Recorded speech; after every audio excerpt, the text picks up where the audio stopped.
17 বছর ধরে একদল লুটপারাজ করেছে, আবার এখনো প্রেক্ষিতে দেখতেছেন লুটপারাজ কিন্তু থামে না। 5ই আগস্টের মাধ্যমেই পুরাতন যে রাজনীতি, সে রাজনীতির বিদায় হয়ে গেছে। তাদের রাজনৈতিক ব্যাখ্যা, তাদের রাজনৈতিক জায়গা থেকে রাজনৈতিক কথা বলবে, কিন্তু জনগণ দেখতেছে আমাদের গঠনতন্ত্র কেমন, তাদের গণতন্ত্র কেমন, আমাদের চিন্তা শক্তি কেমন, আমাদের ভবিষ্যৎ নিয়ে ভাবনা কেমন, তাদের বাংলাদেশ ভবিষ্যৎ নিয়ে ভাবনা কেমন। আপনারা জনগণকে দেখবেন, এখন একটা সময় দীর্ঘ 17 বছর ধরে একদল লুটপারাজ করেছে, আবার এখনো প্রেক্ষিতে দেখতেছেন লুটপারাজ কিন্তু থামে না। চাঁদাবাজি ছেম হতেছে, দ্বীপ দখল, ভূমি দখল, এগুলো কিন্তু ঠিকই হতেছে। আন্দোলনটাই হচ্ছে আওয়ামী দোসরের বিরুদ্ধে, এটা তো প্রশ্নই ওঠে না। আওয়ামী দোসরদের আমাদের ছত্র ছায়ায় কখনোই সম্ভব না। এটা আমরা বলতে পারি আমাদের এই দলে কোনো বৈষম্য থাকবে না। আমরা বৈষম্য বিরোধী ছাত্র আন্দোলন প্যানেলে আমরা সকলে কাজ করেছি। আমাদের মেন টার্গেট বা উদ্দেশ্য ছিল স্বৈরতন্ত্র নিপাত যাক।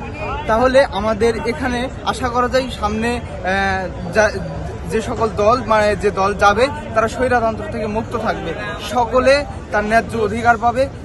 এবং আমাদের প্রত্যাশা কৃষক ভাই থেকে শুরু করে বড় অফিসার পর্যন্ত তারা একই প্যানেলে চলবে, এখানে কোনো বৈষম্য থাকবে না। এটাই আমাদের মূল লক্ষ্য।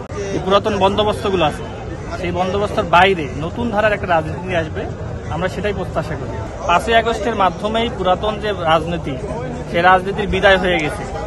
এখন যারা পুরাতন যে দলগুলো আছে তাদের উচিত নতুন রাজনৈতিক বন্দোবস্ত মেনে নিয়ে তাদের নিজেদের মধ্যেও একটা সংস্কার নিয়ে আসা, যে কিভাবে জনগণের আশা আকাঙ্ক্ষা অনুযায়ী তারা তাদের দলকে পরিচালনা করতে পারে, মানে কিভাবে চাঁদাবাজ মুক্ত একটা দল তৈরি করতে পারে, তাদের ফান্ডিং একটা ক্লিয়ার, একটা ক্লাউড ফান্ডিং অথবা যে কোনো ফান্ডিং এর বিষয়টা তাদের একটা ক্লিয়ার করা উচিত।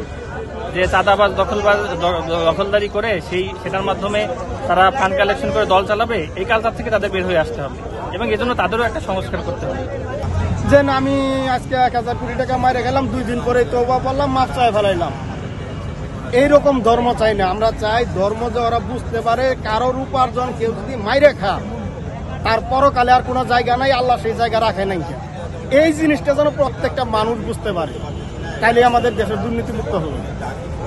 নতুন দলের কাছে চাচ্ছি আমাদের দেশে যেন দুর্নীতি না হয়, প্রত্যেকটা গ্রামে গ্রামে তারা যেন লুটসেট করতে পারে। তারা যেন এই 17 বছর যারা বিশেষ করে এই শেখ হাসিনার বিরুদ্ধে কাজ করছে তাদের যেন বাইসে নিয়ে তারা তাদের দলে অন্তর্ভুক্ত করতে পারে, কারণ এই লোকগুলাই বেশি সাহসী। তাইলেই আমি মনে করি ছাত্র জনতা খুব দ্রুত গতিতে এগিয়ে যাবে।